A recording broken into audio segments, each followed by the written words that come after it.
Muy bienvenidos y bienvenidas, comunidad hermosa de Teología Viva para el Mundo de hoy. Una vez más con un nuevo episodio, hoy bajo el tema Neumatología versus Cristología. ¿Cómo así? Sí, doctrina del Espíritu Santo versus doctrina de Cristo.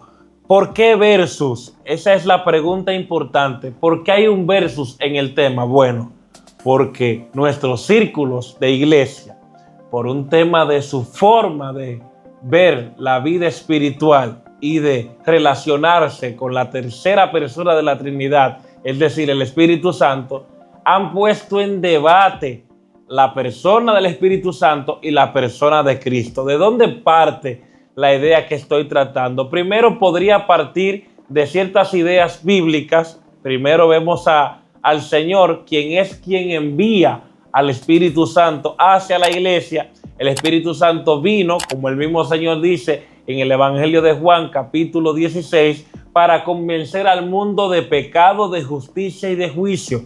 El mismo Señor dice en uno de los versículos posteriores que el Espíritu Santo no hablaría por su propia cuenta, sino que tomaría de Cristo y os haría saber las cosas que habían de suceder.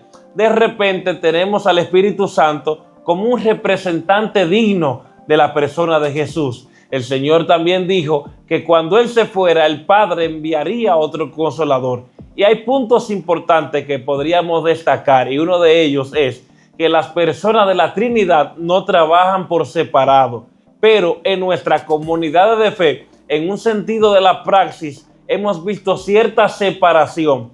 Aunque creemos que Cristo es nuestro Señor y Salvador, hemos tenido una práctica en cuanto a la manifestación del Espíritu Santo que no se suscribe necesariamente a Cristo como el fundamento.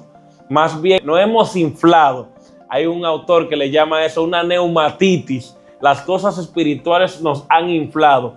Hemos caído en exageraciones. También en otro ámbito, o de otra manera se puede explicar, como que hemos caído en misticismo. Nosotros nos hemos vuelto fanáticos, por así decirlo, de las cosas espirituales que nosotros entendemos y suscribimos que las hace el Espíritu Santo. Y quiero destacar y aclarar que cuando nos ven hablando desde este enfoque, usan para rebatir lo que estamos diciendo una falacia de espantapájaro. Es decir, desvirtúan lo que estamos argumentando, queriendo decir que estamos diciendo otra cosa. Es decir, queriendo decir que nosotros no somos espirituales, que nosotros estamos en desacuerdo con la manifestación del Espíritu, y para nada es el hecho, porque nosotros disfrutamos de lo que el Espíritu Santo hace en nuestra vida.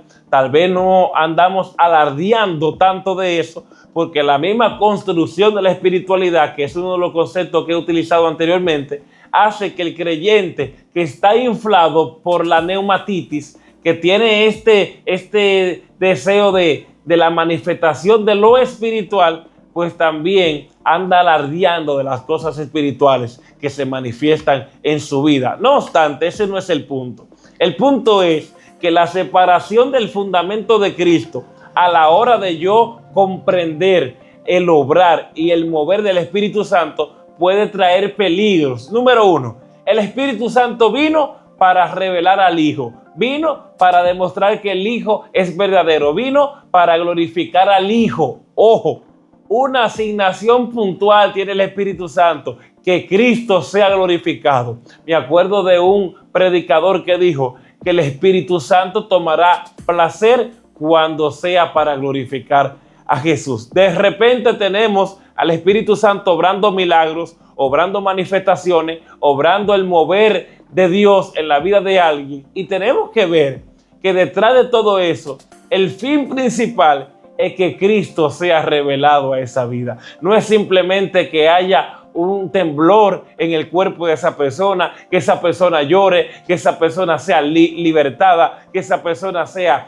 quebrantada en la misma presencia de Dios, sino que dicha experiencia espiritual con el Espíritu Santo tiene como fundamento que Cristo sea el fin de ese mover que se está dando esa vida, que esa vida se convierta a Cristo, que esa vida tenga un acercamiento con el único mediador entre Dios y los hombres, que esa vida conozca al Hijo, y si conoce al Hijo, conoce al Padre. Un punto que dije que quería destacar es que la persona de la Trinidad nunca trabajan por separado, ya lo dije al principio. El Padre, mientras está obrando, lo hace a través del Hijo, el Hijo lo hace a través del Espíritu Santo. Hay una conexión interna, eterna, profunda, extraordinaria entre la persona del Padre, del Hijo y del Espíritu Santo. Nunca han trabajado por separado. Mientras el Padre estaba creando los cielos y la tierra, el Hijo era la palabra de la creación, el agente de la creación, como dice Colosenses capítulo 1, y el Espíritu Santo se movía sobre la faz de las aguas. Así mismo ocurre en la vida del creyente, y hay un autor